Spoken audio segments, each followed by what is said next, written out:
talk some trash? Let's talk about Firestone Fleet Care. How's that? If you're interested in a Firestone Fleet Care program account, go to firestonefleetcare.com. You got to have 25 or more vehicles to be on the program. Easy to get on. Everything comes to me. I'll get a hold of you. All we need is your name, address, and a phone number. So Firestone Fleet Care is one of the largest fleet care operations in America. Over 2,250 company stores are involved and over 3,000 independent dealers. So we got you covered. Doesn't matter where you live in the United States, we have facilities to take care of you. You lead, we'll follow.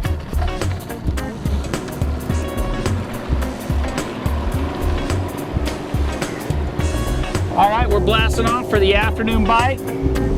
And I didn't perform super well in the morning, so I've got a little redemption coming up. I got to show them what I'm capable of.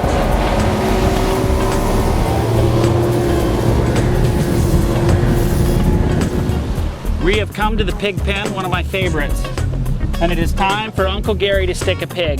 If you haven't fallen out of your own bass boat, you're not fishing enough. That it is. We pull up, first stop at the pig pen, and we've got Joe putting a fish in the boat. Not even been here a couple of minutes, folks, and that's his second fish. Look at all Joey is just putting him in the boat left and right. Oh, they got each other. Bob casts over there, Joe casts in because they plucked two out of there real fast, and they end up crossing lines. Both of them thought they had a fish on, so they're setting the hook and reeling. Awesome. Look at that. Nice fish.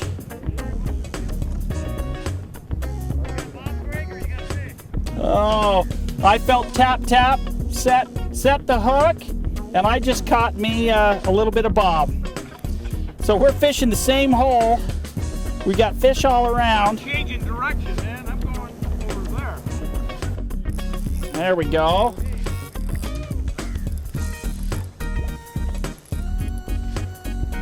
Coming up.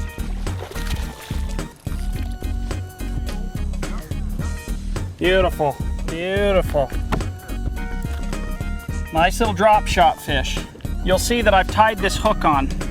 What happens is it sits out here like this, with the sinker down below it.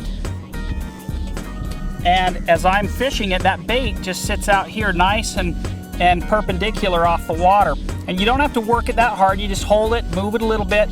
That bait has a very natural swimming presentation. They'll just come right up, boom, suck it in, set the hook. If you haven't tried drop shotting, give it a try, add it to your arsenal. You're gonna catch a lot of fish doing it. You know, they're down deep, and this drop shot rig really, really works. And one of the things I really like about the drop shot is, I'll show you, and that was, I don't know if you saw that right when the fish came in, but where he was hooked is right in the top of the mouth. He was hooked right in the top of the lip. Great, they don't get it down their throat, and boom, right in the top of that lip, right where they grab it, easy to come off, and it's just a great way to catch fish, and it's a great way for beginners and experts alike to use. New people to bass fishing can drop shot. I use a Hell's Canyon custom rod. This just happens to be a 7-foot spinning rod. Just important as the rod is your reel selection, and I happen to really love the Quantum Energy PTI. This is a 10-ball bearing reel. It's very smooth, it casts a mile, it's got an excellent drag system. Next time you're looking at a new reel, I want you to check out the Quantum Energy. They've got an incredible line. It'll meet exactly the way you want to fish, and you'll love that reel. One of the things you'll notice is Greg is putting his rod tip down in the water, and what that does is keep that bigger bass from doing what it's trying to do, is get to the top and jump. And when they get in the air, they can leverage that bait right out of their mouth. So you'll notice it on bigger fish. You know, a lot of anglers, as that fish gets close to the boat and you see it coming up, they put that rod tip down in the water to keep it from throwing that bait. But that looks like a really good fish. Nice solid, looks like about a 3.5 pound bass, picking up that jig. Beautiful fish, look at that. Fish on, oh, that was a better fish. Actually, what happened was my line tangled up in the spool, and we were letting line out, and so we were moving down a little bit on the lake so I could let more line out. And when I started reeling in, boy, he's just down there playing. When I started reeling in, next thing I know, I had a 3-pound fish on it. So it was fun.